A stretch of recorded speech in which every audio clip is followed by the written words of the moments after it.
That's for all the people that go to Cecil in my class. This is Miss Harris on Daybreak we're about to see after this gay guy. And his name is Mr. Hoare. I'm sure everyone will be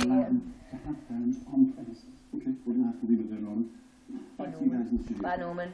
Okay, Nick, thank you. My head teacher Pauline Harrison, psychologist. Oh my God. Norman Streeton.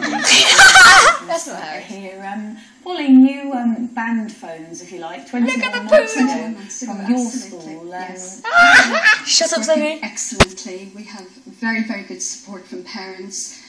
Students understand very, very clearly what's expected of them, and infringements are very rare. And why did you feel it was necessary? Absolutely. Well, when I came to the school in All she ever says. mobile phones were a major, major source of distraction from learning and concentration. Students were texting in class, waiting to receive text, phoning, gaming, and the most extreme example was a situation where a child was told off by a teacher, promptly phoned mum. Mum demanded to speak to the teacher on the phone in the class. And of course, with the risk of cyberbullying and all that kind of thing, we had to take a firm stand. Quite an extreme example. I'm sure that doesn't happen on a regular basis. Laverne, what's your feeling on this? A complete ban, yes or no? Look at her just sitting there. I think that mobile phones are looks like a part poodle. of the way in which we live. What if Miss Harris actually watches this? Oh wait, sorry guys, it's buffering. Sorry guys. We live and operate nowadays, and actually, Laverne and myself, with 3 children, I want to see poodle again. We couldn't function as a family because things are so Oh my God, that is difficult, hilarious. tricky, they change. Oh yeah, look at her nodding. All she does is says absolutely and nods. At school all Even the when they time. don't say a question, And they my have to day go, starts, why do which you lets want me to know do that this? everybody's Absolutely. Isn't there a little bit of common sense Pauline, that needed here, that rather than a complete formal ban, perhaps a rule that they're not allowed to be used in the classrooms, but if they're in your bag, so at break time you can text your mum or whatever you need to do. You know, is a formal ban actually necessary? In our context, it certainly was and certainly is. The trouble with not having a complete ban during the day is you start to introduce inconsistencies so that you get texting, phoning at break and lunchtime, and issues can arise which don't necessarily stop at the end of the school break. They're carried on into lessons. And I do Oh my God, have to everyone in my say, class has got to see this. The point that my colleague makes here, but we have noticed that the social interaction with the students has actually increased and got much better in the playground now, and with their teachers, because they do not have the mobile phone glued to their ear. Okay, let's bring in some of the views of our viewers at home. They've had lots to say on this.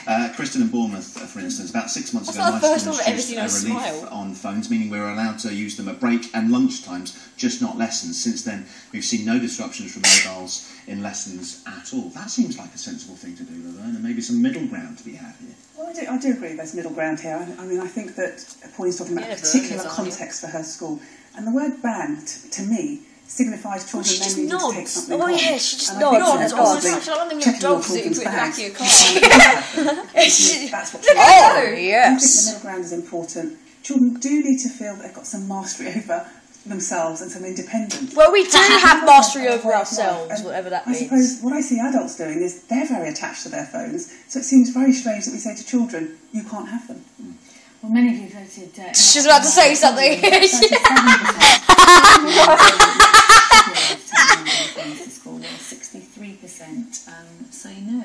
There's a safety issue, isn't there? As well, you would be uncomfortable then if your children couldn't get in touch if they needed you. Look at her It would face. be impossible. I mean, my children have to travel to school, some distance, tube and a bus, and I need to know that they've got there on time. I also think that in many ways it keeps me very connected to my child. Miss Harris is now famous. The 3 of us work in partnership, the school, my child and me, and the fact that we can all stay connected means that we have a much easier day, and safety is really, really important.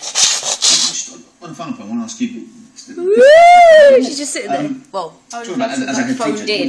Do you like I would to be love to have told? phoned in and say, oh, Miss Harris, get back to school. We were talking about blanket ban. At this point, we are walking Down to school, suggested by, and she's all the way in London. Absolutely. Well, we This is when we left the And school. it is worthwhile saying that we were And then, inspected like, in January. an hour and later, she was inspectors in were our very school. pleased about the positive impact of the phone ban on learning. And I certainly want to take up Laverne's point here. As far as safety is concerned and special circumstances, we do have, if you like, a safety net whereby we do allow students in particular circumstances, young carers, those with a medical condition, to physically bring their phones to school, lodge them in the school safe haven at the end physically of the day. bring our But phones we must remember the phones are not What else are we going to do? separate Imagine phones. if we bring our Cameras and bad things Yeah, can I've already happen, got- manipulation of photos and so forth. Absolutely. Cookie Monster. Thank you very much indeed. Thank you. Got a remarkable rescue story.